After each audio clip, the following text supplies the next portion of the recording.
So I'd like to call this meeting of the Richland County Executive and Finance Standing Committee to order on Tuesday, August 11th, 2026 at 17:01 p.m. Clerk, would you provide the roll call? Over. Present. Kramer. Here. Engel. Waltzy. Here. Thompson. Here. Perry. Here. Frank. Here. Severson. Present. Cooey. Here. Get 8 for sure.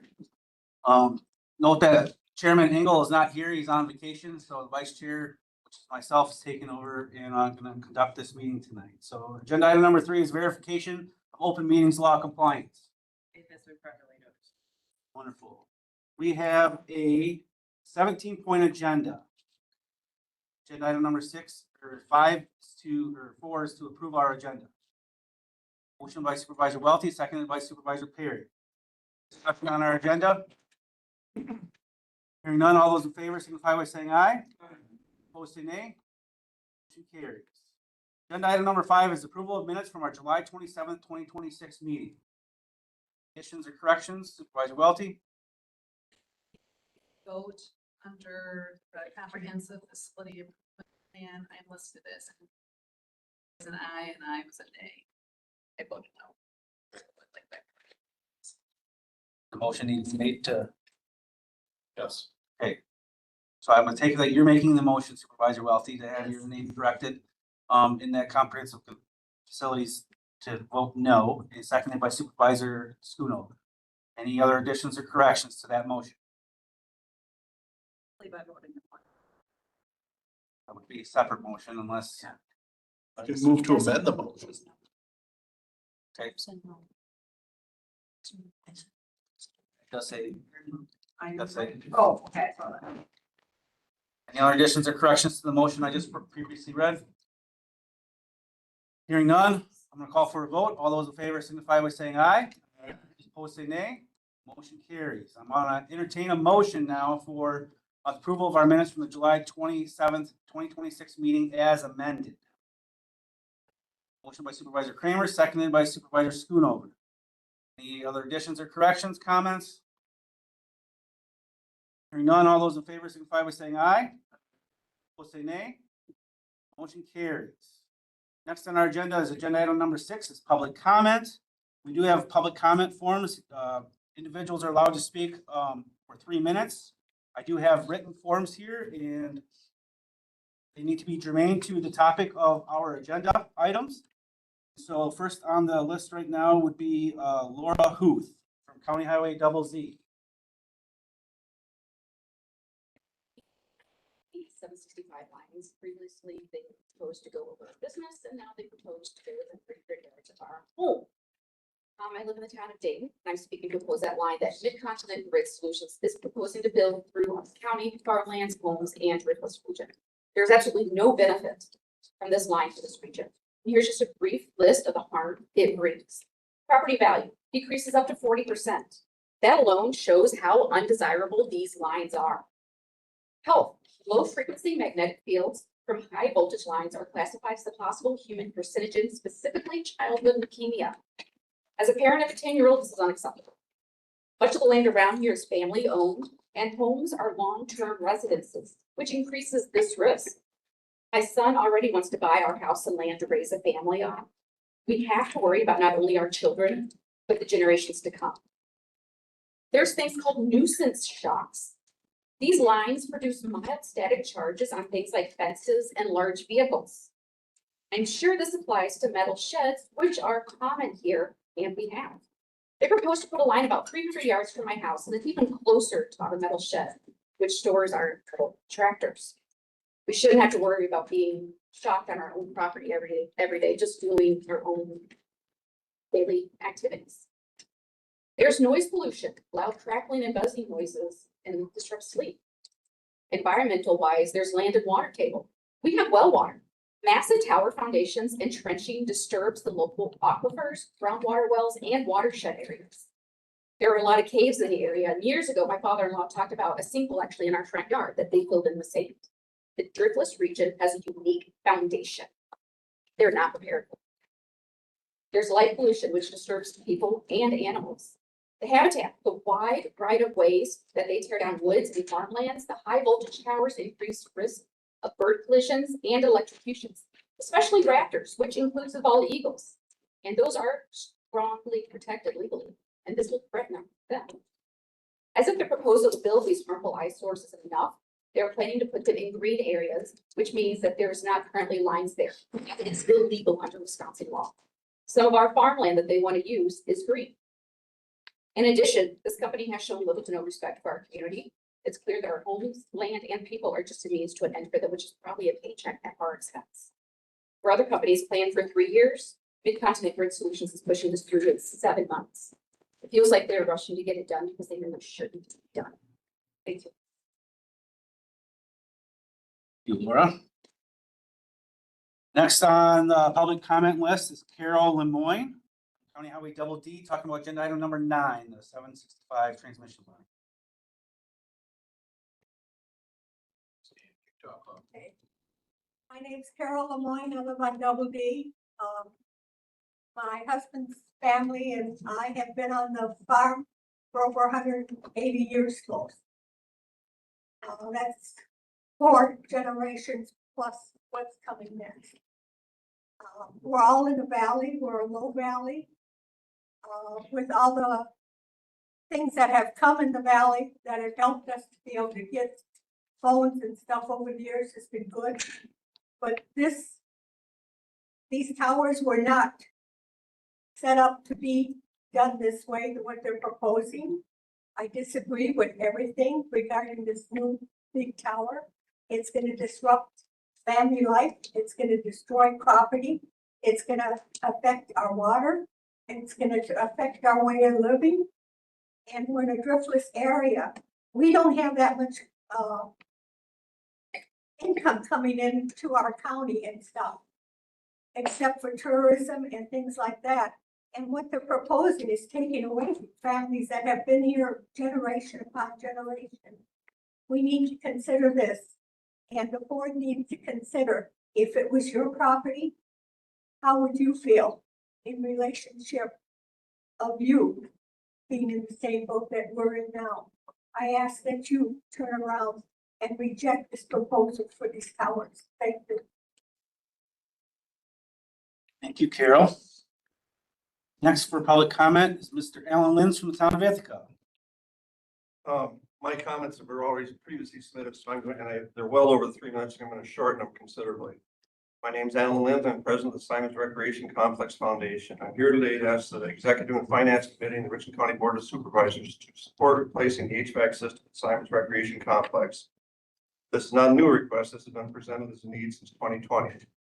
Current HVAC system is approximately 40 years old and is beyond its useful life. This is not simply an issue of improving the facility. It's about maintaining the basic infrastructure of a publicly owned facility that serves a significant number of people in our community.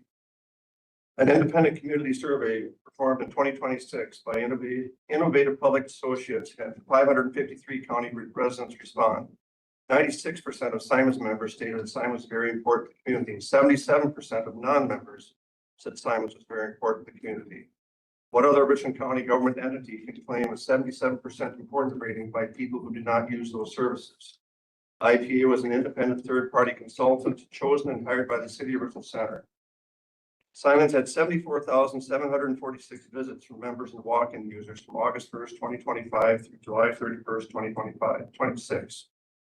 Put that into perspective, the Richland Hospital has a little over 68,000 outpatient visits and approximately 6,800 emergency room visits annually. There are a little over 43,000 visits to the clinic portion of the Richland Hospital and clinics annually. My point is simple. Simons is used a lot. It's an important community resource and people in this area depend on it. So the foundation is asking the Board of Supervisors to step forward and demonstrate its commitment to this valuable community asset. The foundation to step forward, our donors to step forward, the community to step forward. Now we're asking the county to step forward as well. The support of the Richland County Board of Supervisors is vital and necessary to the future of the Simons Recreation Complex. And I just want to add to my written comments that last night at the Simons Natatorium Board meeting, Rachel Schultz, who's a member of that committee and a member of the Richland Center City Council, made a commitment to bring this to the agenda, get it on a future agenda with the city council, to have them discuss possibly assisting the county in financing this project. So I applaud her for doing that. I want everyone here to know that, she's going to do that. I don't have our prophecy to know how the discussion will go at the city council, but I'm just really glad that Rachel's stepping forward. So I asked this group to support the replacement of the HVAC system and help ensure that Simons remains a strong and valuable community asset for many years to come. Thank you. Feel comfortable submitting your written comments? You already got it. You want my copy? No, I don't want your copy. So that you had more to speak, you're more than welcome to have them put them in our. Yeah, packet. no, I mean, they were in the packet. Yep. Dean? Eric Mindum, City of Richland Center. Hi, I'm Eric Bindum. I'm a local resident in Richland Center, a member of the Simons Rec Complex. Thank you for the chance to speak this evening. I'm here to ask the board, the committee to consider support to replace the HVAC system at Simons. Simons is a unique asset to our community.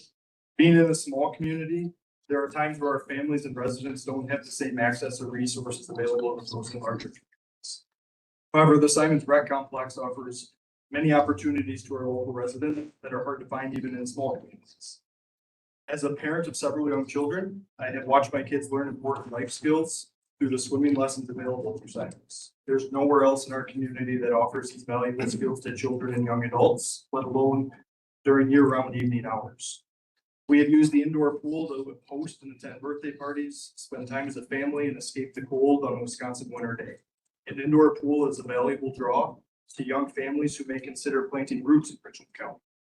As a member of Simons, I personally use the cardio and weight room equipment, and having that combined with an indoor pool has been an affordable way for my family to exercise and stay healthy.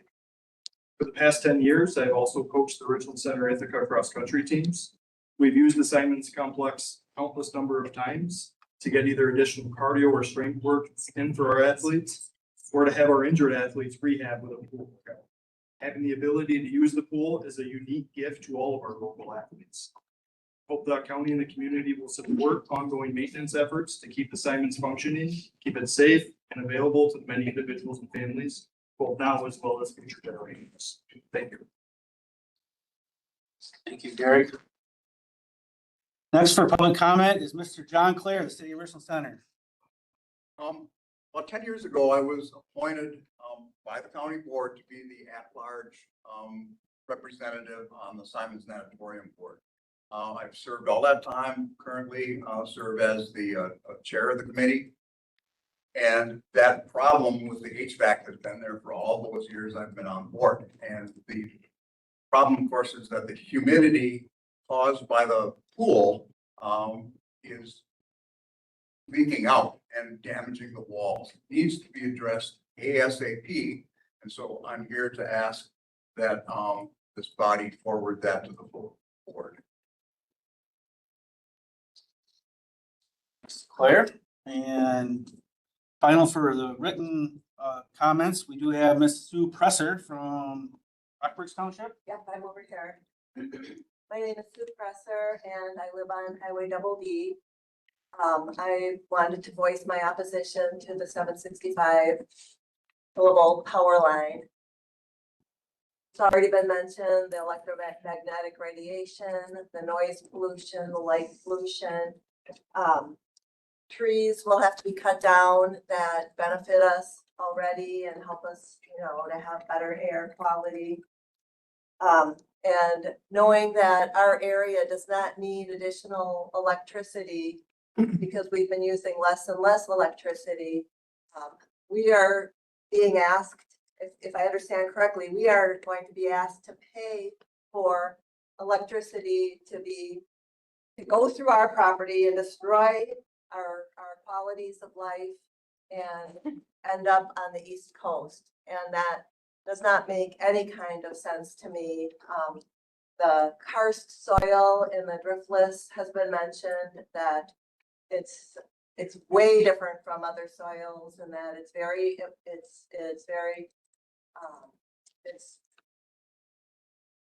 stuff goes through it.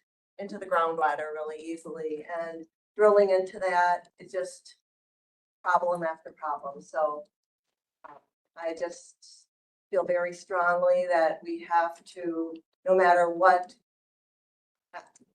none of the blue lines on the map should go through our area. And do I need to put anything in writing with that? Okay. Thank you. No other written comments here. Is there anybody in the public that wishes to speak for about 3 minutes? I think I should. Okay, Suzanne Fish, City of Richland Center. I am an original member of Simons. Does that make it 38 years that Simons has been on board? I'm a picture of health. You can tell because I go to Simons. I've had lots of physical issues and surgeries. And if it weren't for Simons and the pool to come back from Achilles reconstruction, knee replacements ×2 on the same knee, the back recently, physical therapy at the hospital says the water's the best place for me. I have too many melanoma cutouts. I can't get in the pool until those things heal. It's time to go get more cut out. Anyway, we have a gem out here. Not a gym, a gem. I invite personally anyone in this room, particularly you sitting here on the floor that have a mark, a thought, to please come and see what Simons offers. You get a free week membership, everybody that comes to the door, right, Mike? Right, to the whole facility. It's not just the pool or the weight room. You are all welcome. The whole county board ought to be out there. They ought to have a day for a county board to see what happens, what goes on. Because this community needs it. You take that away, what draw do we have to help people come in here for any reason? Why would you want to come to Richland Center when we keep losing cars? Grocery store gone, campus gone. Simons is a draw. You need this. The aquatic center is 3 months. We are year round. You get a fob, you can go 365 or 366 on that 4th year. So I welcome you all to come and be a part of us. You don't have to do it all. You just have to do what you can do. So think about that. Come and join us and be part of us. Thank you. anyone else for public comment? Is there anyone online for public comment?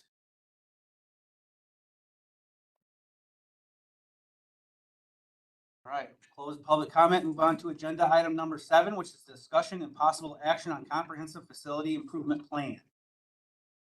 Okay, so you will see in there, I have an agenda item cover, and I'm going to give a little bit of history on how we got to here.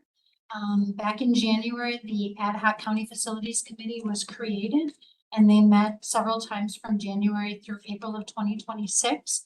During that time, every single department head had the ability to come, speak to the committee, talk about their concerns, their needs, and we really had them focus on 3 things: safety, space, and structure. And that's what we wanted them to share information on. After the department heads all came, we created a master list. And if you go to the next item in the packet, you will see, next one. Sorry. That's right, there we go.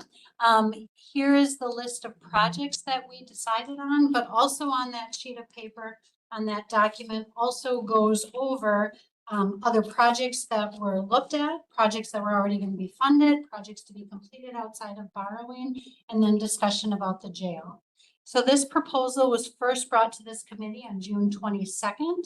At that time, we shared this document, we shared the agenda item cover, and we shared a resolution. That resolution covered the facility needs in addition to the jail. At that point in time, this committee opted to have them separated, that the jail be one in itself, given the huge cost of what a jail would be, and then looking at the immediate needs of the facilities across the county. I think it's really important to note that the county has had done deferred maintenance for many, many years on many of our buildings. And the hope was that this would be one opportunity to get us caught up, get us to the point where we're not always playing catch up, and that we can have facilities that meet our needs and that staff can be safe at. On July 14th, this was brought back, but we asked that it be tabled at that point in time because we got updated numbers on the HVAC for Simons and for the community services building. And at the following meeting, then on July 27th, we had venture here in this overall project list increased from 7 million to 9 million because we underestimated what the HVAC would be for Simons and we underestimated what the HVAC would be for the community services bill.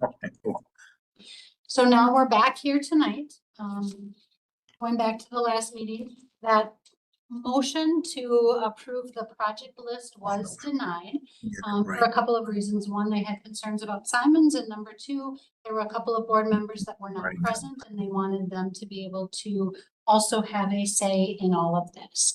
So what I'd like to do now is go over the project list with you so that if there are any questions as we go through it, you can ask those questions. And then I also want to go over at the end the updated numbers. So the first thing that we really need to do that would be the top priority is to update and secure the small and large courtrooms, including the jury space and the meeting rooms. There's a lot of safety concerns for the courtroom that we have been slowly trying to work on, but a lot of them are structural that we need significant resources to make those changes. And we really want not only the judge, not only the court staff, not only myself, but Tammy Johnson, who works for the state, and I believe she is with Capitol Police, also came in, did a full assessment and said, your building is unsafe, your courtroom is unsafe. There are things that you need to do to become into compliance of what the expectations are for a courtroom.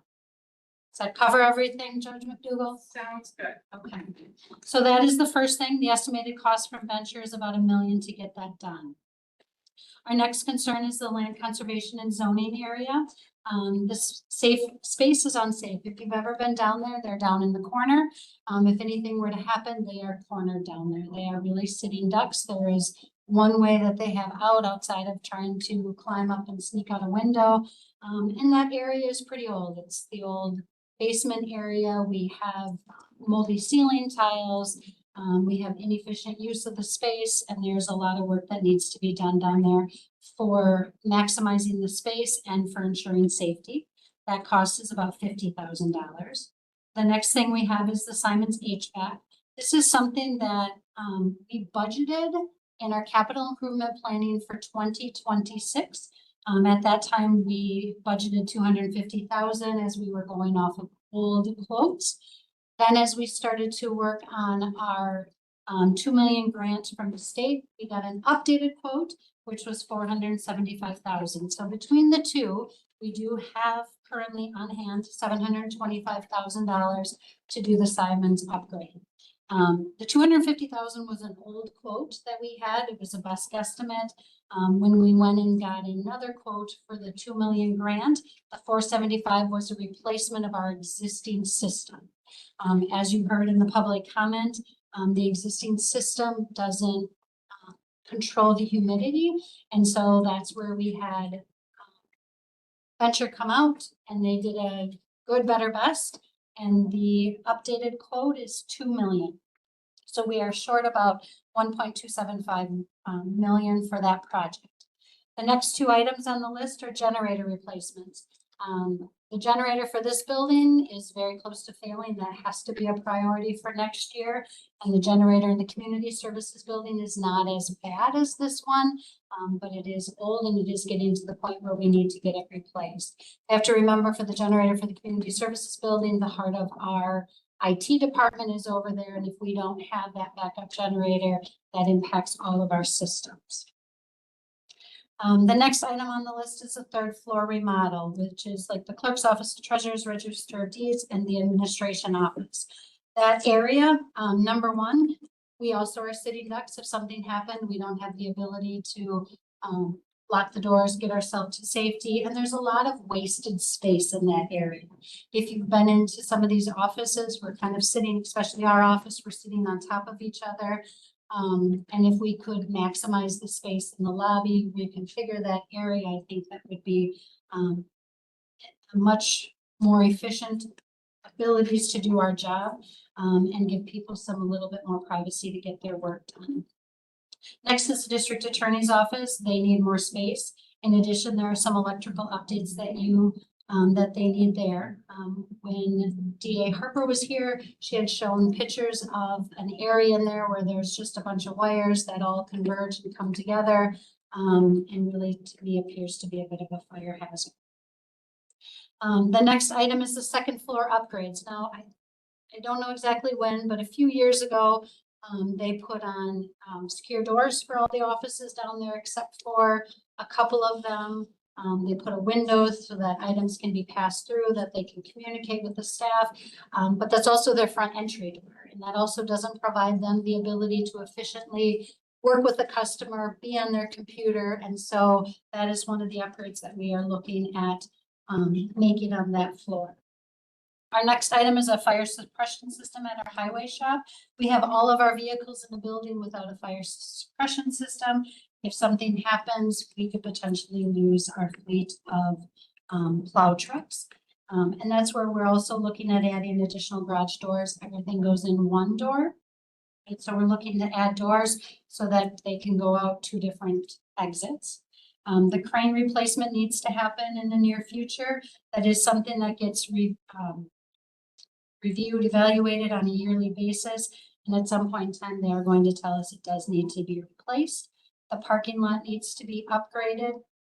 And then they also at some point in time in the future need an upgraded HVAC system, but that's not a top priority at this point in time. Our next item on the list is to switch out the penthouse air handlers to electronic. We currently have a pneumatic system and it runs on air.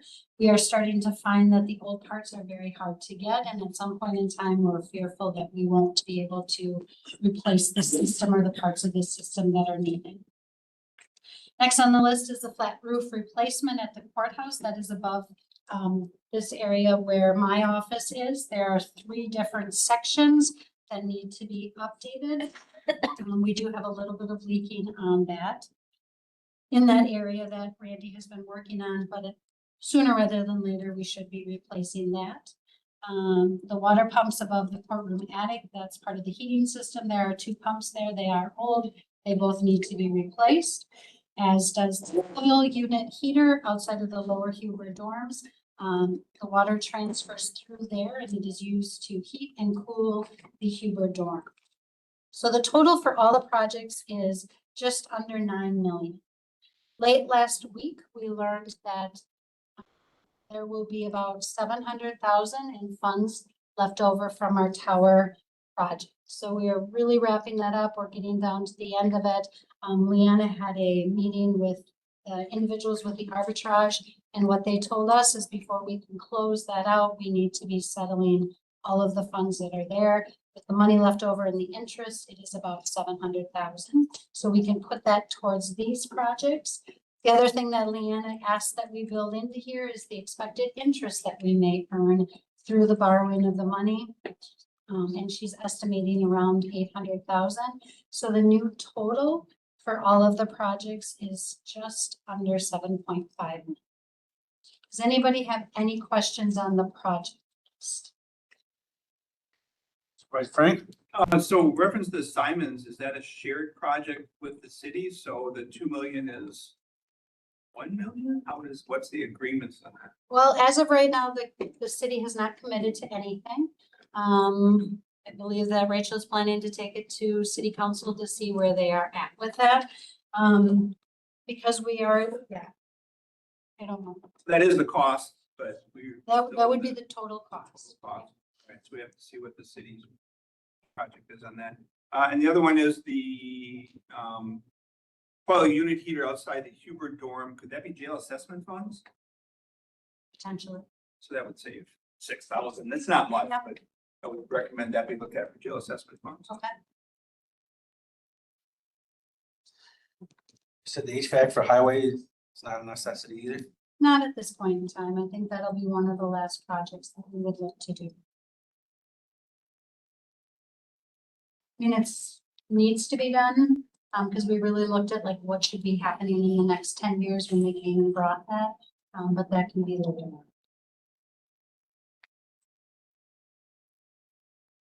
What's the committee's wishes on that, the highway HVAC? Keep it on, take it off? 500,000. Guess we take it off of this.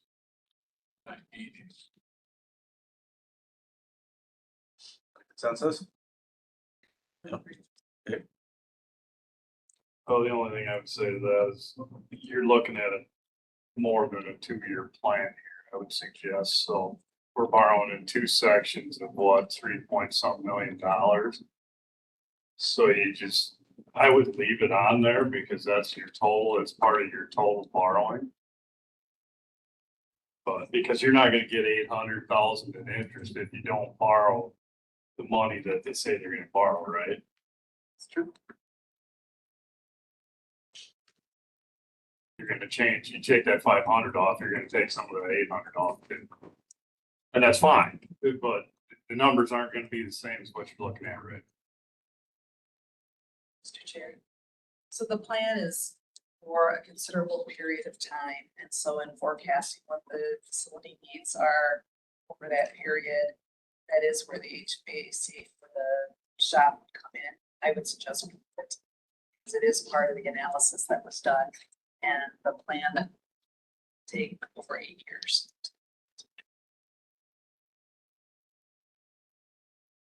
Vice Perry? Leaving the 500,000 off for the highway department would continue our deferred maintenance that we're doing all the time. Leave it on there. We deferred maintenance too many times, too many decades.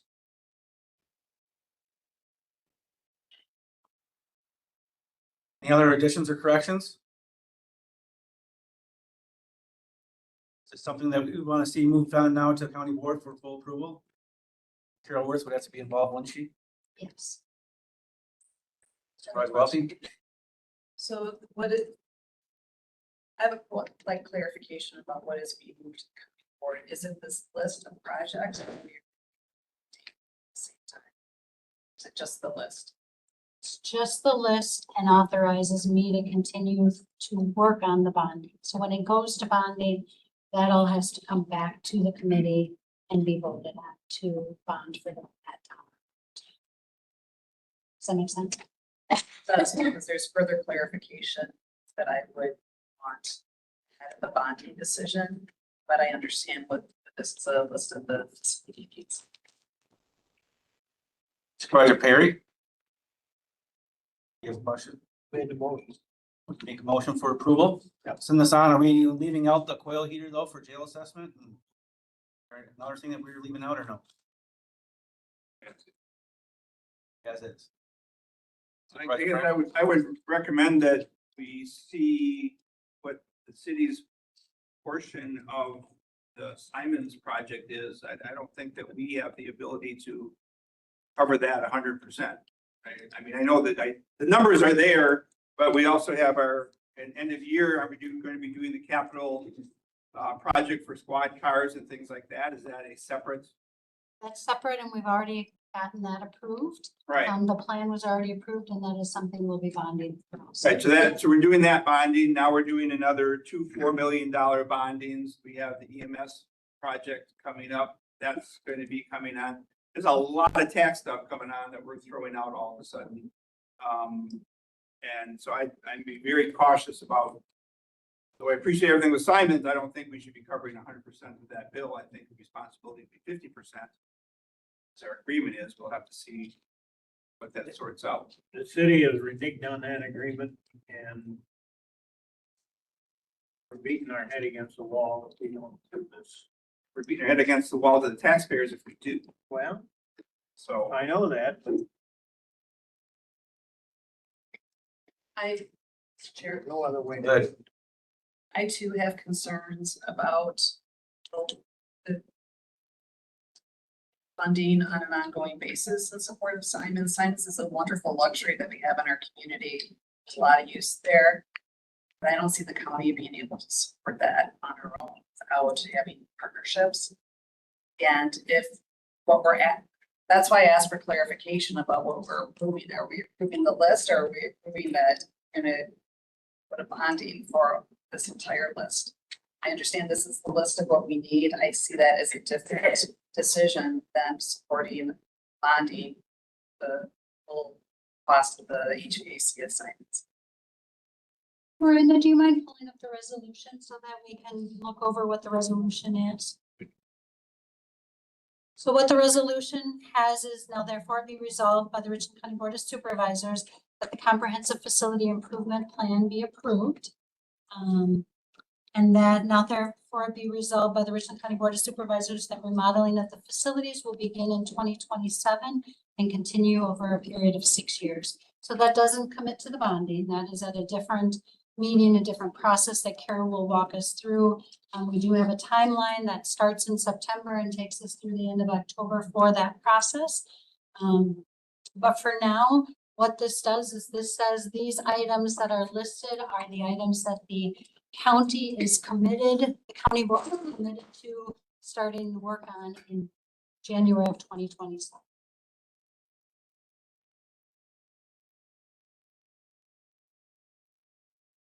I have to agree with Rod. I've been on this board for years, and all we've done is fix things that we kicked down the road for 20 years before I was on the board, for 30 years before I was on the board.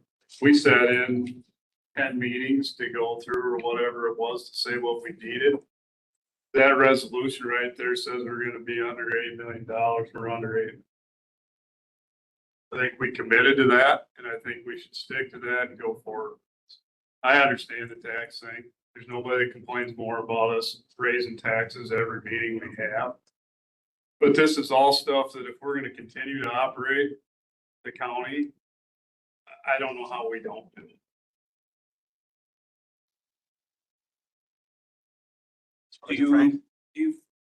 So as with the Simons, the city has a responsibility in that.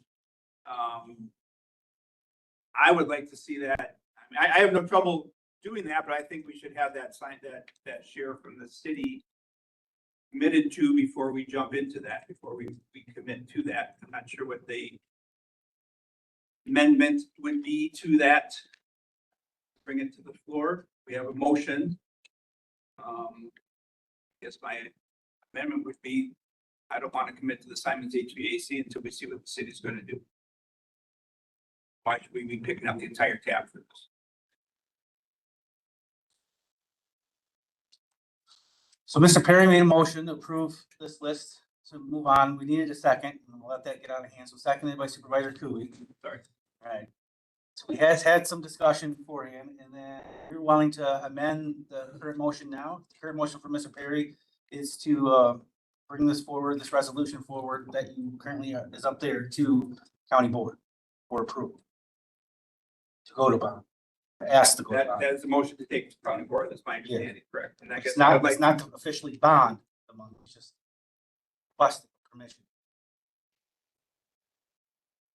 Yes, and I would like to make the statement that I think we need to have some type of city commitment to know what our real numbers are. It's $2 million to do the HVAC, but if the city has a responsibility on that, then why are we accepting to bond $2 million, planning on $2 million when that's not our responsibility fully?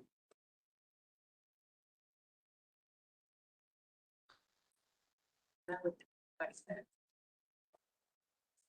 HVAC. I think that would need to be decided if the city was willing to help, would be right before we would go to bonding. We need to have that firm dollar amount. So there'll be a couple more meetings in between there that they would have. I just don't want anybody expecting that we should be covering that 100%. That could be a possibility also.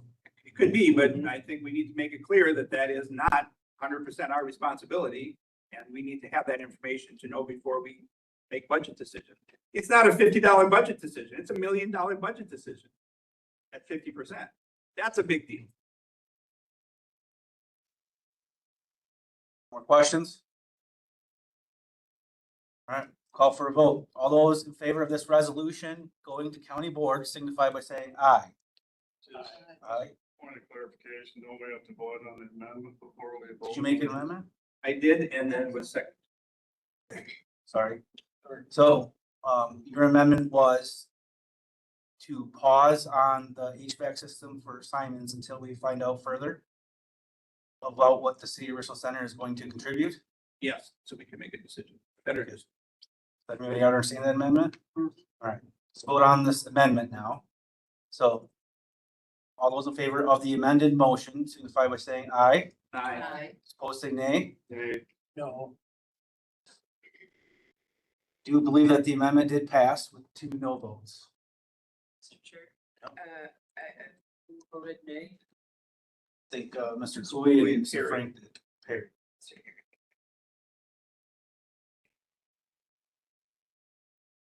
Now on the floor is the amended motion, which is to bring this resolution that is in front of us right now with our capital expenditures of bonding, and the amendment to this is to kind of pause Simons and wait to see what they're able, not Simons, the city of Richland Center is able to contribute to our fund, to our borrowing capabilities. So, everybody clear on that motion? Okay. All those in favor of the motion signify by saying aye. Those opposed say nay. Motion carries. Now we're gonna move on to agenda item number 8.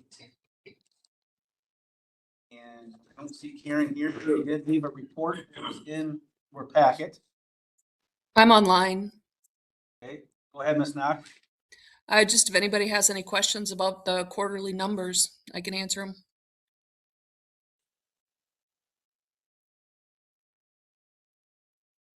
Questions or comments? Mr. Chair, if I may. Yep. At a meeting previous, I asked the CVSO, how long does it normally take for a claim, specifically compensation claims? And I was given the answer 190 days. Well, since then, 190 days has passed on some of these claims that's been submitted by that office since January. And if there was any way that the CVSO could report to us how many of those claims that's been submitted have been approved, and also not naming names, but letting us know how much money was awarded to those veterans who it was approved for, that money doesn't come to the county directly, but the veterans do get that money and they do spend it within this county. I can Officer Knock, do you have any comments to Supervisor Kramer's? I can definitely provide those numbers after the change of the January, and that way we could have a complete 12-month history. Some of those claims that are still in there since January, there's a reason, is because some of them have gone to appeal. Some of them had to be canceled and then refiled. I mean, there's a myriad of different reasons that the timeline would not be met. Okay, maybe when do you report back to this committee again? In January. Okay, that would be great. I appreciate that. You have anything else, Ms. Knock? No, that's it. It's a very light month. Anybody else have any other questions for her? All right, moving on to agenda item number 9 is discussion of possible action on the 765 kilovolt transmission line proposal. I do believe that there is a resolution that's in our packet here. And I guess Supervisor Schoonover, do you want to comment? Supervisor Barrow is actually the lead person on this project. Let him walk through this. Yeah, lots happened last week. Continent Grid Solutions did send their mailings out to potentially affected homeowners. I think there are probably scores of people now that are all of a sudden realizing they're in the crosshairs. So there's a couple of the whereases in this resolution that might need a little editing. This was drafted out of, passed through from the Natural Resources Committee before this mailing went out. So there's new information out there. But in general, a lot of the details we're asking for here are still valid, because so far MGS's information has been very general. So if the committee wants to move this on to the board, I have a couple edits to point out and recommend. The 9th whereas talking about the fact that there are a lot of dwellings that be impacted because they're going to the Richland Center and more in. MGS is not using existing corridors like the guidelines from the state would normally call out. So that's not even on their maps now. They're going through a lot of greenfield woods and farms that have no power lines at this point. So this one talking about all the hazards in the town of Richland Center, that's no longer a valid whereas. So I would ask you guys to consider striking that one. And then the last, where we're talking about now therefore be resolved, there's two bullets there. Bullet 1 talks about requesting information on when there would be times and locations for the developer to give meetings to these landowners. And so they have scheduled those meetings. Those open houses are coming right up. So we know that, but the second bullet, I would say is probably still a valid question.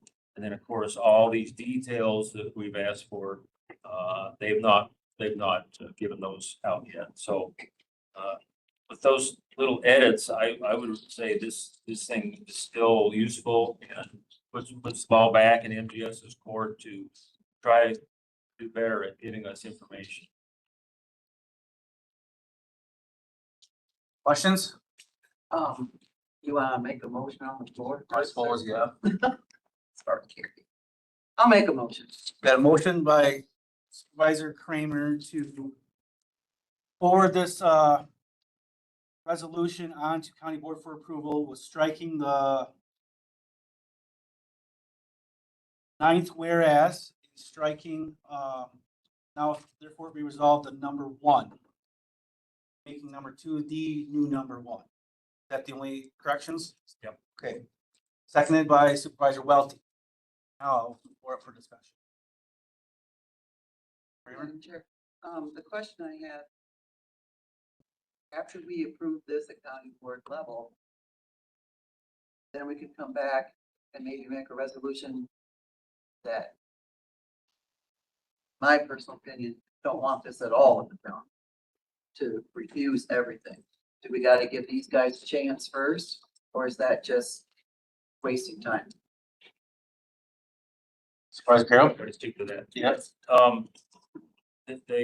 Now Vernon County's already done a resolution in opposition, but if you look at it, it's just very general, just a, off the cuff opposition. I would advise that we put something a little more detailed and identify the specific concerns we have, why, if we decide we oppose it. And so that's going to take a little more homework. I think that's probably the better approach. And then the other thing is, I've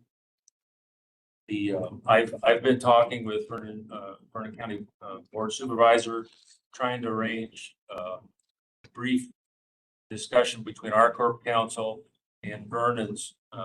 Vernon Corp Council just had a very brief updating from a lawyer who's knowledgeable about proceedings in the Public Service Commission. And so they wanted to know what their Vernon County's options were in front of them. I think it'd be helpful if we find out what they found out. And so hopefully someone from Russell can talk to them and just get just a brief idea of what the county may be able to do.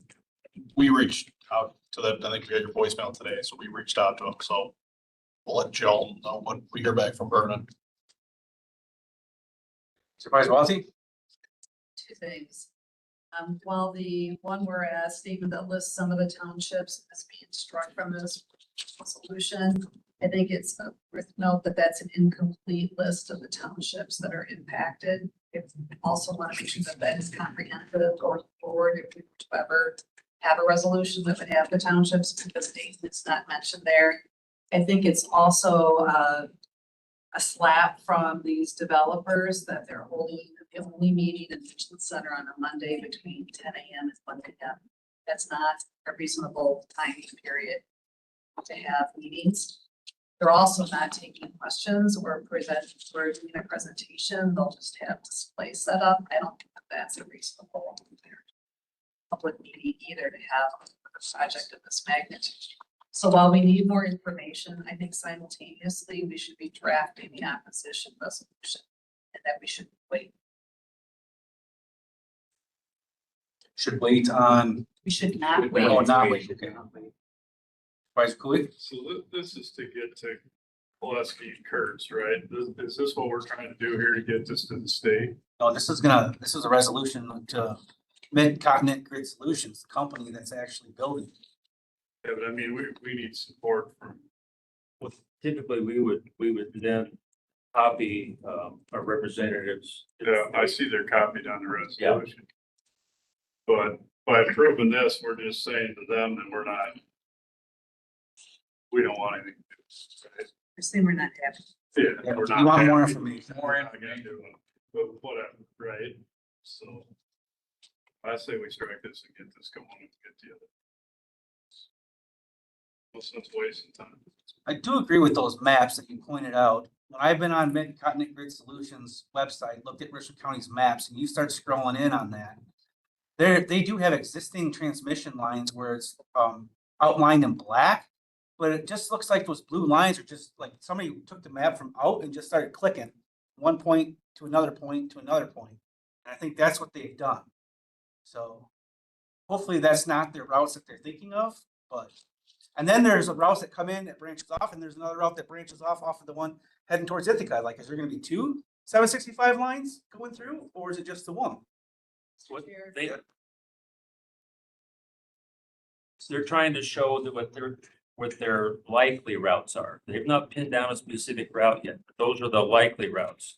The early one we saw with those blue lines you're talking about, that's not even the most current. The one you need to look at is on their website. They have what they call a map book for Richland County.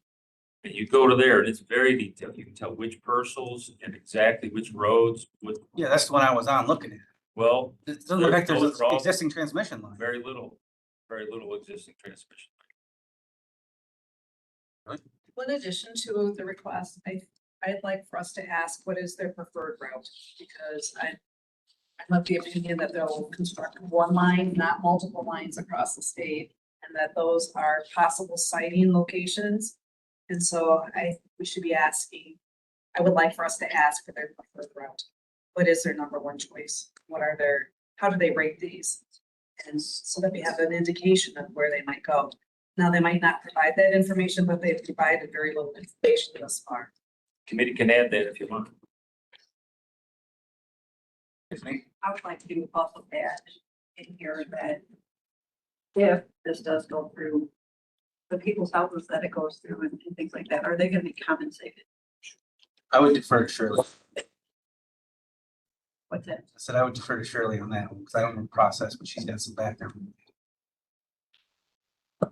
So my background is, my career was in electric and natural gas utilities, where working in other states, not in Wisconsin, where we did site lines and site electrical and natural gas lines. Depends on the process by which they're acquiring that and if eminent domain is involved or not. But I think it's likely when you look at the number of greenfield areas, particularly with the time frame that we're working in, that would happen to be utilized. That is why I am pretty firm in, it's all right to ask for more information. It's unlikely that this company would provide it, because based on the speed at which they're working, I think we should take a firmer stance. But if we're going to go ahead and go through the motions of asking for more information and creating our record as a county and whatever we would ultimately submit to the Wisconsin Public Service Commission, it's good to have a record of information that you've asked for and that you haven't received. It works in our favor rather than in their favor. But I wouldn't hold up and move forward with a further resolution.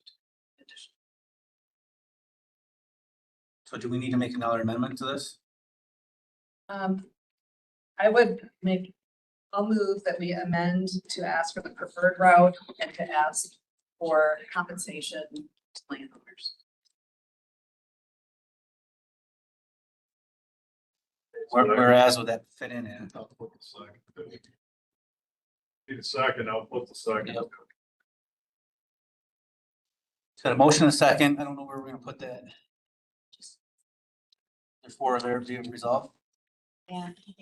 Just. Counselor think on this. And this has not been looked at all by our attorneys. So I just got a copy of it yesterday to add to the packet, so it will need to go to the attorneys for their final work on it. So we can just let them know to add those Yeah. things. And they can do it where it makes sense. We're gonna vote on the amended motion. So all those in favor of the amended motion of adding in what is Grid Solutions' preferred route, and then what is the compensation to landowners to be given? All those in favor of that amended motion signify by saying aye. Opposed, say nay. Motion carries. So now we're gonna vote on the actual resolution. If nobody else has got any other comments.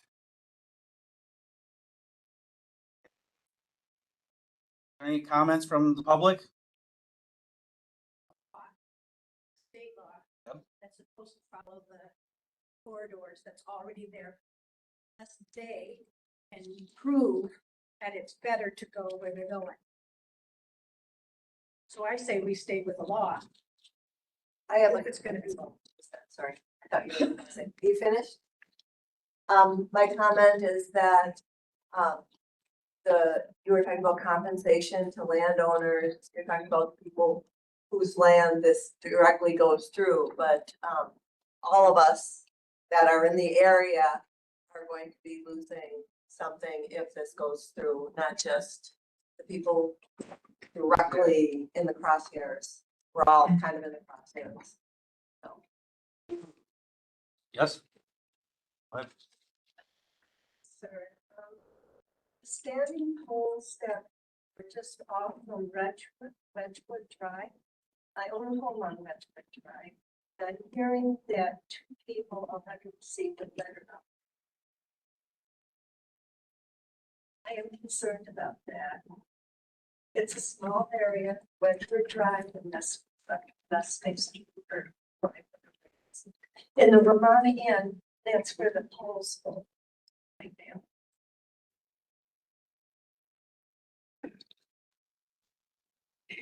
One more comment. Go ahead.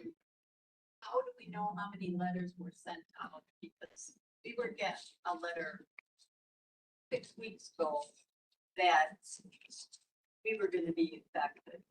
But the amount of letters that have been sent out is, I still think there's a tremendous amount of people that don't even know this is going on. Agree with that. I think the letters that you may have gotten first were from a private organization that were an advocate for the landowners in this situation. I think I think Mid-Continent Grid Solutions just released their first letter saying that there are potential landowners that would be impacted. Steve? To her point, the one bullet we left in was we want a list of the landowners by name of contact that were sent letters. So if they respond to this, we'll know that. But because we don't know what route they're taking, all of Richland County should have a letter. The line that comes through into a city utilities is only a 69 kilovolt line. So on a scale, I just can't fathom them going through the city. Can't either, but who knows? It wouldn't make any sense. That'd be a loss of everything for us as a It community. would be awfully costly. Fish? I understand that Richland Center, Richland County is not gonna gain any power from this. But has the county been advised that you let this happen, the county will receive? I don't think we're gonna get anything. At this time, you haven't heard.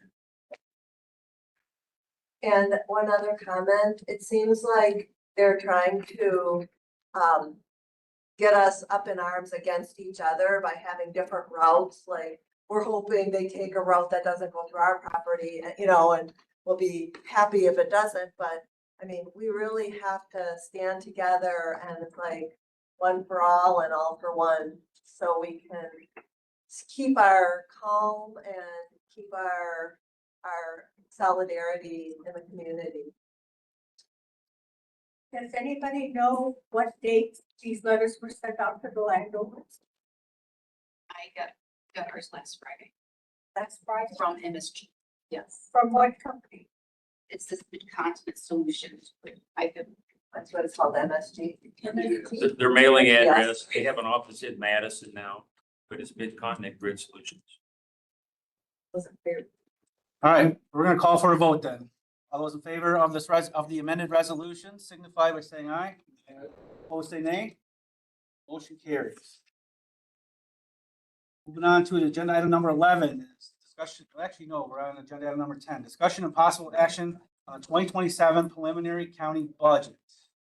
I want to start out by saying I want to apologize. We do not have a preliminary county budget to you. A couple of things that we've been struggling with. For one, this is the first time we did the full budget in Tyler. Last year, we continued to do it on the different Excel spreadsheets that we use. So we found that some of the classifications in Tyler were incorrect. So we've had to do a little bit of work with Tyler, and it had to be on their end. It wasn't what we could do. This is the first time also in many, many years that we didn't have Clark Kalish here to help us through the budget process. And this is also the first time that our finance director, Leanna Peck, has been working on the budget. We'll plan to present. We will present at our next meeting on the 24th. We also know with levying outside the levy limits for ambulance service, we really want to make sure what we bring to the committee is accurate and is good information. So we will be bringing it in the next month again at our next meeting. I again apologize for not having anything ready.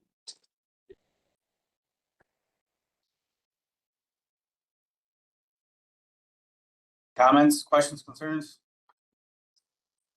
Okay. Moving on to agenda item number 11 is discussion of possible action on UTV, ATV trails at the Ash Creek Community Forest.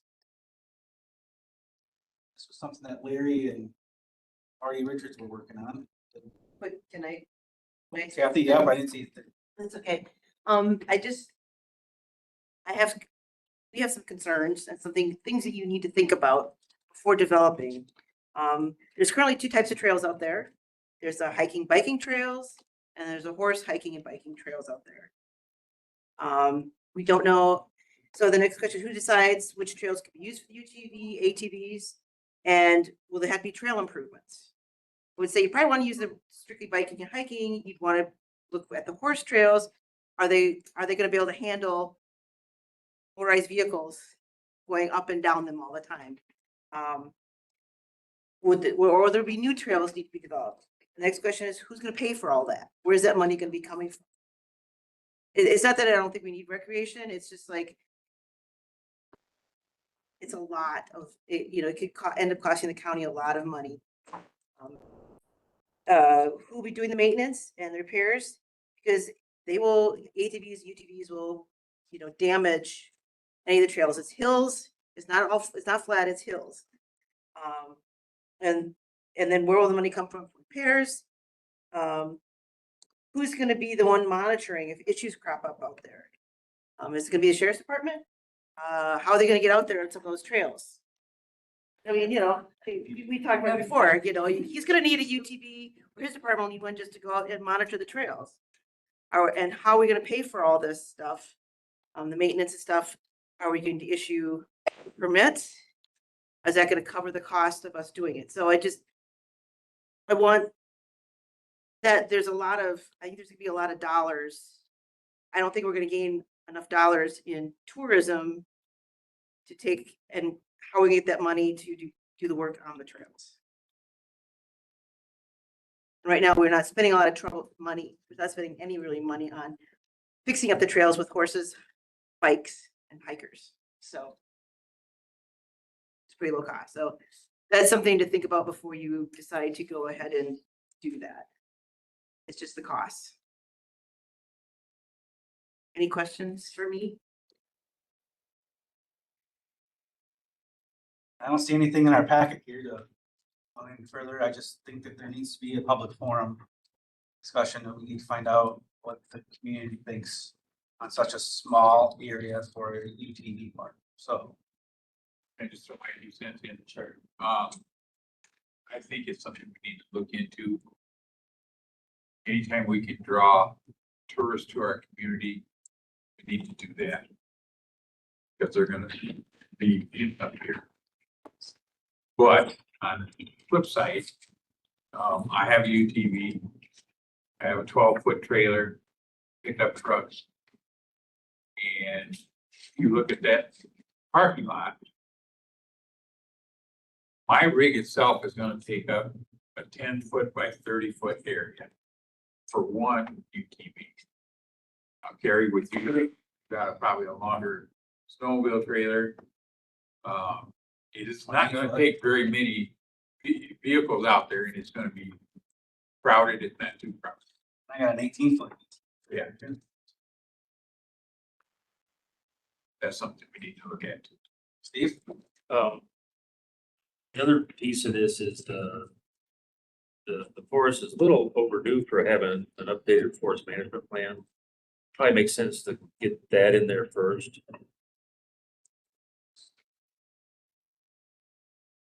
The only comment I got that we drive on every road in the county now.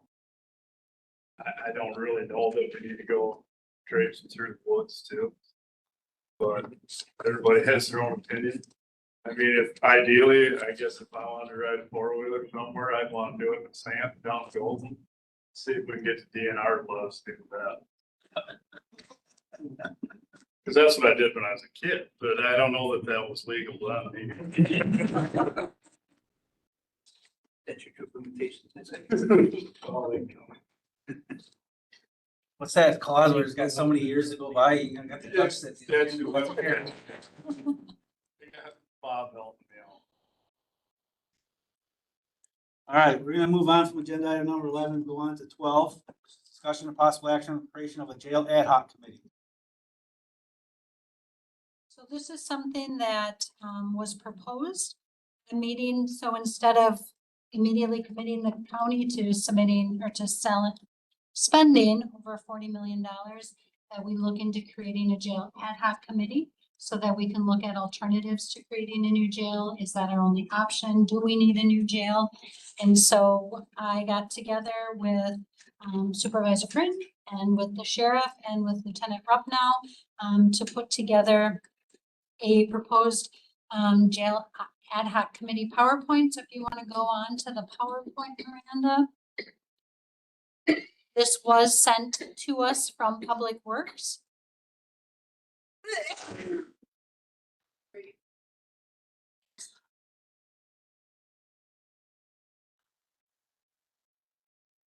There you go. So the ad hoc committee structure, this is what was presented to Public Works, and please the other you two jump in if you want to. So the ad hoc committee structure would be 5 county board supervisors. One of them would be the public safety chair or their designee. One would be the public works chair or their designee, and then 3 at-large members. We would then add advisory and non-voting members. What we looked at was the sheriff, the chief deputy, the jail lieutenant, the chief of police in Richland Center, a representative from the district attorney's office, the finance director, the county administrator, and then the behavioral health manager at Health and Human Services. The proposed goals, first of it is really to determine if we need a new jail. And if yes, then it would be looking at location, funding, should we hire a consultant, gather community input, size of the facility. If no, what are the other options that we have? Timeline that we are looking at, and I apologize, I didn't realize how small this was. September would be the first meeting. We would have the chair and vice chair election.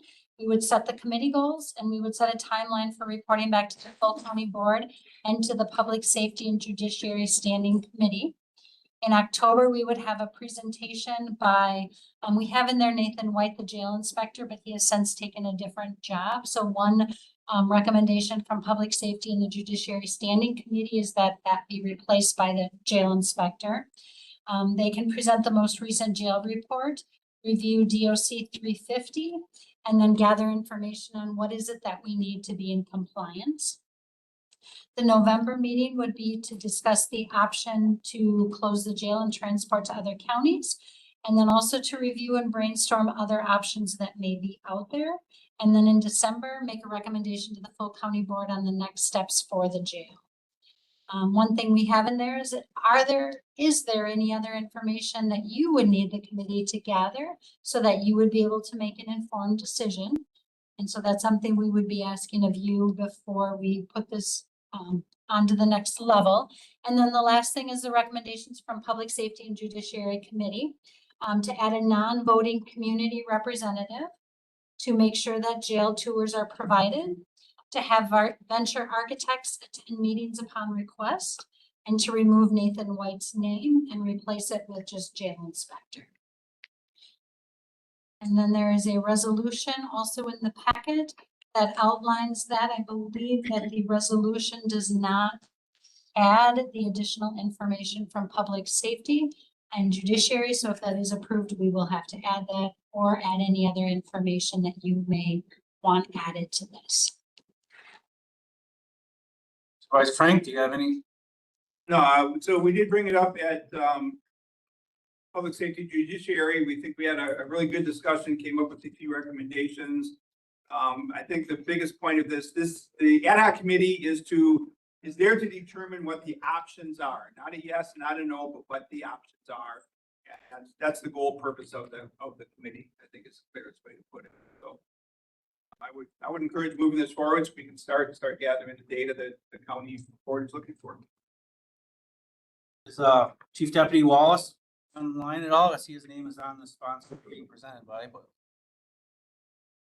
Sheriff? I don't online was, I wasn't able to attend the public safety and judiciary meeting last week. He kind of took that spot for me. And I listened to the meeting today, and it sounded like there was some really good discussion in the meeting. And, I think this is a good plan for the. Comments, questions from supervisors? Supervisor Schoonover? Supervisor Frank, you said you wanted to move it on. You're talking about moving on to the committee on committees to make a committee? Yeah, so the county board would need to, yes, the committees would meet. County board has to approve it. Yeah. So I guess committees would meet prior to it being approved to see if it works and then put that out. I would second that. We had a motion on the floor. Who made the motion? We have not made a motion yet, but I will make that motion. So it's covered here. So we're bringing on this resolution 26-XX, right? Yes, moving the creation of a jail. Okay. We have a motion to. I will make that motion. Motion by Supervisor Frank, seconded by Supervisor Cooey. Now we are in the discussion on this resolution. Contents. Does anything need to be added or taken out? And one thing that I do want to stress with this committee and all committees is when these resolutions are brought forth, they are draft resolutions. The committee is allowed to make recommendations, changes on the board, on the committee. Also on the board floor too. Yes. Right, Frank? What were the couple of changes you had mentioned? So we would need in the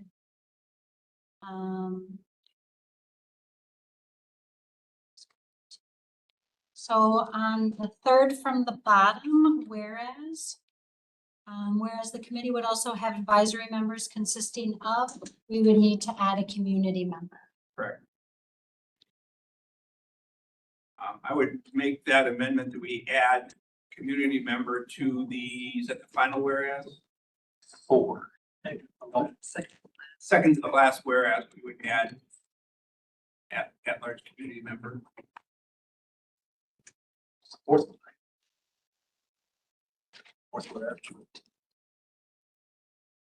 So there's an amendment by Supervisor Frank to add a community member on the 4th whereas on this resolution. Seconded by Supervisor Koo. All those in favor of the amendment signify by saying aye. Aye. Those opposed say nay. Motion carries. Now we're voting on the resolution. Discussion? Vote. All those in favor signify by saying aye. Opposed, say nay. Motion carries.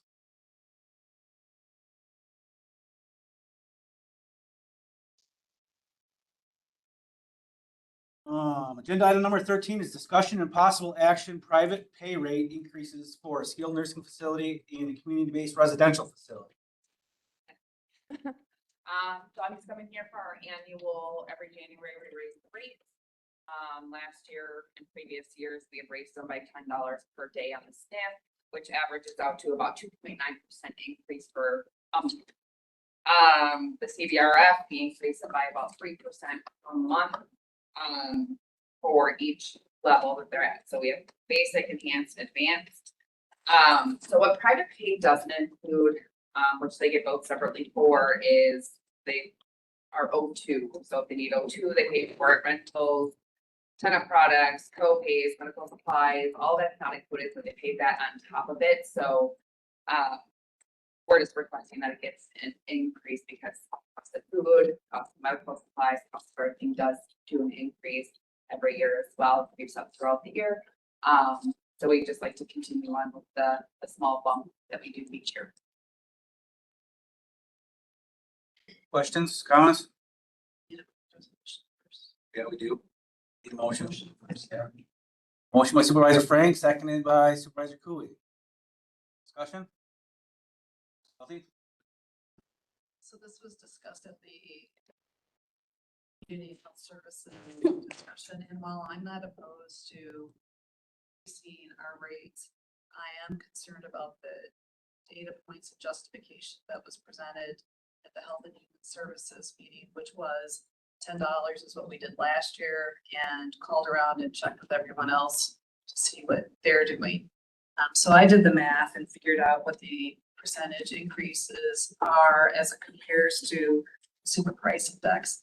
And it does not, except for in one instance, cover the consumer price increase for inflation. So I think if we're going to increase the rates, we should be clear on the purpose and the benefit of it.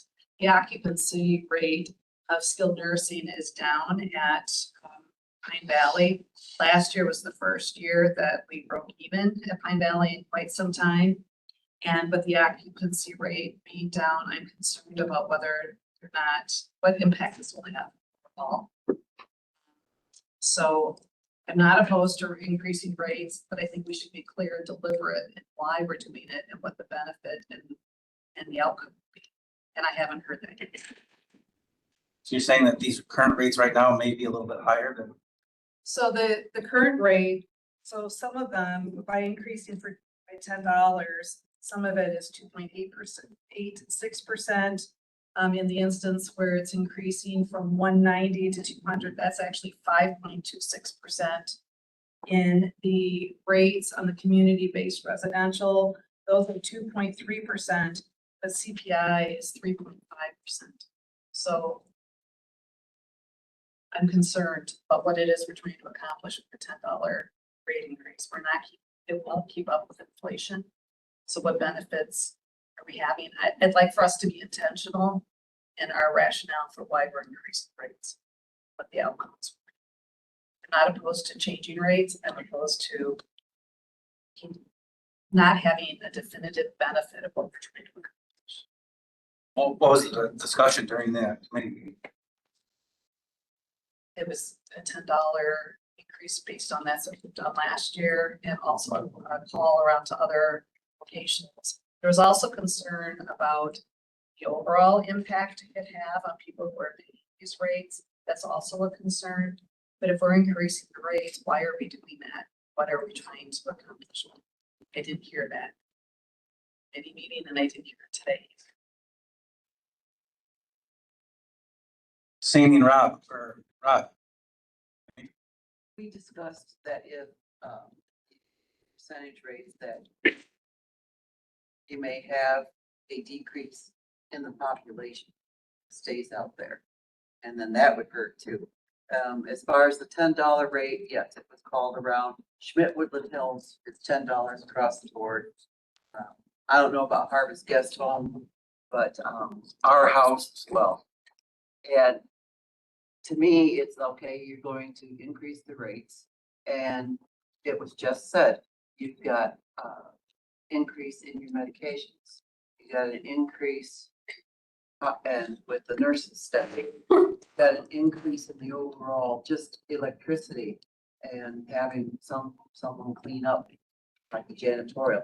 So to me, $10 across the board, yeah, it's not gonna be the same percentage all the way, but a lot of people will understand a $10 increase or, well, you know, your medication's gone up. That could be your copay, $10 increase. And they would understand that a whole lot better than percentage, and maybe next year we could look at the percentages.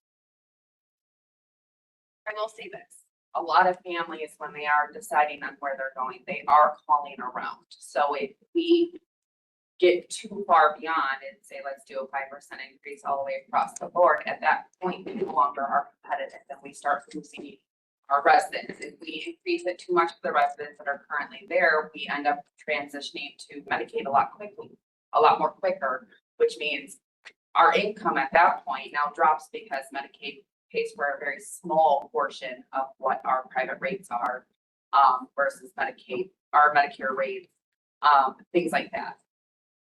When calling around, that was the point of that. It's not, to me, it wasn't about percentage, except for just kind of that level of care for our assisted living. It was more about how do we stay in the market? How do we stay competitive to our people around us and allow for residents to come and live comfortably, but not see a giant bill every single month and are comfortable with the bill that they're receiving. What's your vacancy rate for the CBRF? Our CBRF is full. It's full. Our SNF is about 86 or so percent. I was like, it was 80 something. I don't have it on hand, like what our current. Oh, 81.3, but we just had a couple of admissions and we have a couple tomorrow. That'll fluctuate all the time. Correct, it's always gonna And on this fluctuate. time of the year, season, illness or. Yep, summer, there's less admissions, but it's a lot shorter stays, things like that. Schooley, anything to say? Well, the only thing I would say is that I understand the $10 because of what Schmidt does and what, I understand going around and finding out what everybody in the area is doing. I don't know how we compare with Schmidt or those on this dollar amount, so you know what I mean, I don't know what they charge versus, I would assume it's different. Yeah, I would assume. And I get the competitive, you know, being the same, right? So it's the same as wages. So a lot of times when people look at wages, it's not just what we're doing, but it's what the community is doing. And you don't necessarily do it with a percentage per se, or, you know, I agree with the $10, I guess. I get the concern it's not going at the same rate as what inflation is and everything else. But what it is doing is, when I call Schmidt, there was a $10 increase, and then I call here, it was $10 increase. Everybody's doing the same. That's what I see in that, and hopefully that would help us retain more, I guess. But I get the other side of it too. I get the business side of it, where you're not gonna cover what inflation is, why are you doing? So I see that point. But I think in a small community, when you got a few places competing with each other to a certain degree, if you're all raising at the same rate, that may help in retaining what we have. Plus, it gives us a little bit of a bump. Maybe not enough, but it gives us. But. Right. Yes. Fish fry and Frankie. My mom is down in Pine Valley. It's been a year this week, I think. And, yeah, we don't want to pay anything more, but we need it. And it is what it is. We need the care. She's in the assisted living. It's an excellent place. She's not happy to be there, but the family needs the place for her. So, yeah, we'll have to deal with what we have to do. And you're doing a great job. Do you think that this needs to go back to committee to be worked out some more, or be comfortable setting this up? I think it needs to be considered next know, the, having a clear understanding about why we're increasing rates, what we're with it, if it's to keep up with everyone else, or if there's another purpose behind raising rates.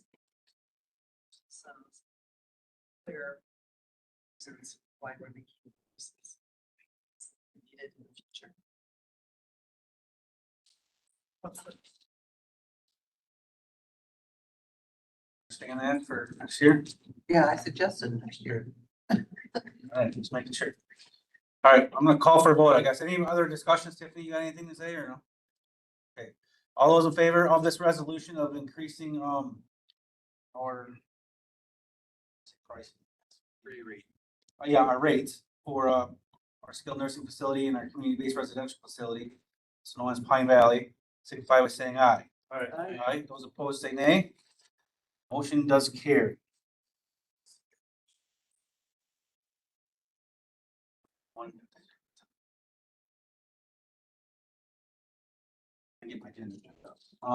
Agenda item number 14 is discussion and possible action authorizing the Community Health Services to apply for and accept a 2027 5310 operating grant and the 5310 capital purchase grant. It's kind of like a yearly thing. Good evening, that's me. Sit next to her. So sure, so the transportation program, every year applies for this 5310 grant. It's a federal grant. We've actually been successful in receiving it the last 13 years. We expect to do the same. It's a grant that helps offset our transportation program, and this is our plus program. So this is how we're able to transport individuals with wheelchairs. This is the bus program where it goes back and forth to communities, other communities in the area. It'll bring people into Richland Center to do shopping, things like that. There is a match in kind requirement with that, but we are able to use our 8521 grant dollars because that's a state grant as our match for that. So there's no tax levy. And we also get revenue from managed care organizations. This is actually a two-parter. The first part is applying for a grant for the operations, and then we're also going to apply for a vehicle grant to replace one of the vehicles. We have two vehicles, the bus and the van. Their recommendation is replace them every 5 years, and they're 5 years old or have 100,000 miles. And one of those vehicles is past that useful life. So we are going to apply for a grant to replace that vehicle. There is some match in requirement for that grant, but we are going to be able to use our Fund 180 Transportation Trust Fund dollars. So that's money from previous years that's left over from unused grant dollars and other revenues. We can use that. So this is the request before today to take to county board so we can apply for this grant. Motion by Supervisor Kramer, seconded by Supervisor Welty. Any discussion? Yearly grant, we always do. Okay. All those in favor signify by saying aye. We'll say nay. Motion carries. Agenda item number 15 is correspondence.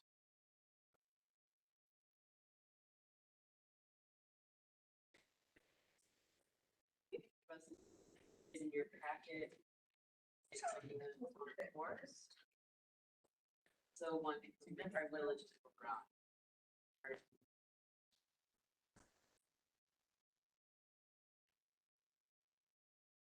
Is there another one, or was that for county board? County can send something out, but I don't know if that's for county board. These are the only things that were. That correspondence, any future agenda items?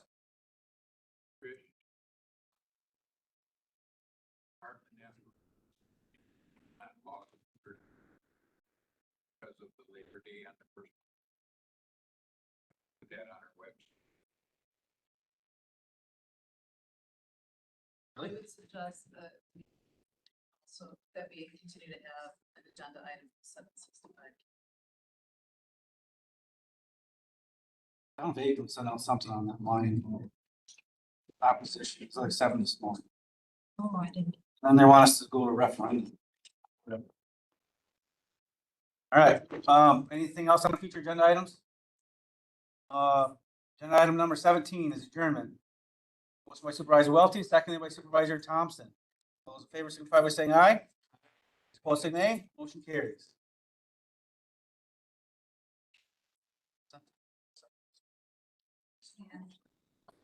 I just said I'm not doing my time, but I have to. Hey, do it.